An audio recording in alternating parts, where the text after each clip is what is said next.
नाजरीन, सिर्फ 48 घंटे और मशरक़ वुस्ता की 50 साला जियोपॉलिटिक्स राख का ढेर बन गई। अमेरिका की तारीख की सबसे बड़ी नाकामी का आगाज हो चुका है। ईरान के हाथों अमेरिकी फिरौनियत का गरूर मिट्टी में मिल चुका है। जिस ड्रोन टेक्नोलॉजी पर पेंटागन को नाज था, आज वही सुपर पावर मशरक़ वुस्ता में सर छुपाने की जगह ढूंढ रही है। तारीख का पहिया घूम चुका है और न्यू वर्ल्ड ऑर्डर का आगाज हो चुका है। वो अमेरिका जो कल तक पूरी दुनिया को आंखें दिखाता था, आज ईरान के हाईटेक हमलों और जबरदस्त इंटेलिजेंस के सामने घुटने टेकने पर मजबूर हो चुका है। पेंटागन के अरबों डॉलर के ड्रोन्स कचरा बनकर आसमान से बेकाबू होकर गिर रहे हैं। अमेरिकी फौजी बेसिस छोड़कर सिविलियन होटलों में छुपने पर मजबूर हैं, लेकिन ईरान के हमलों से फिर भी बच नहीं पा रहे।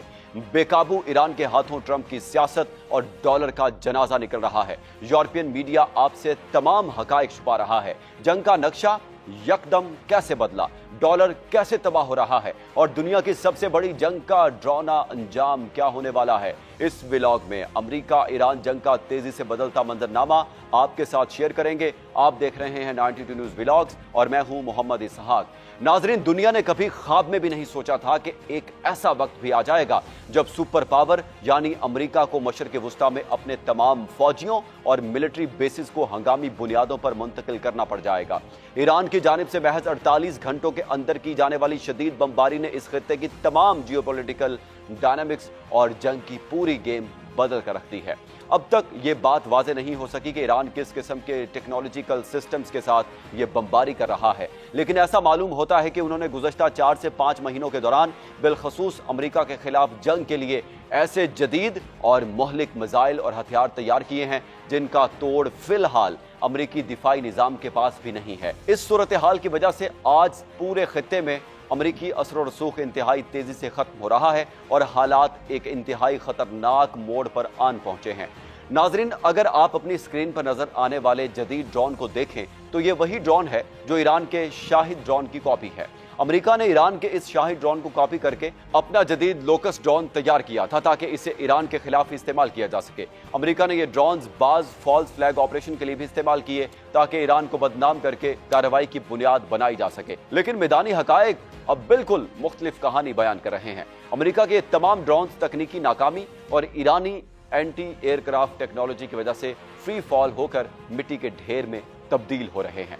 ड्रोन्स की तबाही के अहम आदाद शुमार की बात की जाए तो अमेरिका का इंतहाई महंगा और ताकतवर ड्रोन MQ-9 रैपर, जिसकी तादाद 25 के करीब है, यमन के हूसी जंगजू पहले ही मार गिरा चुके हैं। ईरान ने अब अमेरिका के मजीद 3 से जायद लोकस ड्रोन्स तबाह करने का दावा किया है। ईरानी टेक्नोलॉजी की माहिराना कार्रवाई देखकर यूं लगता है जैसे ईरान ने अमेरिका का साइबर सिस्टम हैक करके इन ड्रोन्स को तबाह किया हो। आपको याद होगा, चंद साल पहले भी ईरान ने एक अमेरिकी स्टेल्थ ड्रोन को सालिम हैक करके अपने पास लैंड कराया था। आज भी सूरत हाल कुछ ज्यादा मुख्तलिफ नहीं है। ईरानी टेक्नोलॉजी अमेरिकी फजाई बर्तरी के गुरूर को खात्मा मिला रही है। नाजरीन, इस वक्त जो सूरत हाल पैदा हो चुकी है वो साबिका तमाम जंगों से कहीं ज्यादा खतरनाक है। अमेरिका ने कुवैत, उर्दन और शाम जैसे अहम ममालिक में मौजूद अपनी मिलिट्री बेसिस से फौजियों की धड़ाधड़ महफूज मकामात पर मुंतकिल करना शुरू कर दिया है। जंग के इब्तदाई दिनों में अमेरिका ने अपने एहलकारों को फौजी अड्डों के बजाय मकामी होटलों और अपार्टमेंट्स में ठहराना शुरू किया था ताकि वो ईरानी ड्रोन्स और मिसाइलों के बरह रास्त हदफ से बच सकें। लेकिन अब सूरत हाल यह है कि अमेरिकी फौजियों की जान को इतना शदीद खतरा लाहक है कि पेंटागन और अमेरिकी इंतजामिया खुद इस बात का एतराफ़ कर रही है कि उनके दर्जनों फौजी मारे जा चुके हैं।